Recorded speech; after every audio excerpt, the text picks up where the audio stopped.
নারুটোর সব থেকে strongest mode হলো ব্যারিয়ন মোড। বাট তোমরা কি কখনো এটা ভেবেছো আদার্স জিনচুরি কি ব্যারিয়ন মোড ইউজ করতে পারবে? সত্যি বলতে এর অ্যান্সার অতটাও মুশকিল নয়, কারণ নারুটো অ্যান্ড কুরামা একসাথে মিলে ইউজ করেছিল ব্যারিয়ন মোড, যার মধ্যে কুরামা নিজেকে স্যাক্রিফাইস করে দিয়েছিল। এটা দেখার পর আমি জানতে পারি এটা ইউজ করতে গেলে তোমার কাছে দুটো জিনিস থাকতে হবে। প্রথম, তোমার অ্যান্ড তোমার টেলবিস্টের মধ্যে একটা ভালো বন্ড থাকতে হবে, এমন বন্ড যে তুমি তার জন্য জীবন স্যাক্রিফাইস করতে পারবে।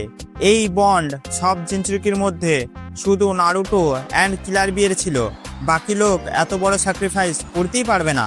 চলো মেনে নিলাম করতে পারবে। সেকেন্ড জিনিস যেটা ইম্পর্টেন্ট সেটা হলো চাকরা। এবার সব টেলবিস্টের কাছে একটা করে অ্যাবিলিটি আছে, যেমন সুকাকু স্যান্ড কন্ট্রোল করতে পারে অ্যান্ড ইসুবু ওয়াটার রিলিজ, এরকম সবার কাছেই অ্যাবিলিটি আছে। বাট কুরামার কাছে নেই। কুরামার কাছে একটা জিনিসই আছে, সেটা হলো চাকরা, ম্যাসিভ লেভেলের চাকরা। এত চাকরা দেয় যে নারুটো ব্যারিয়ান মোডে যেতে পারে।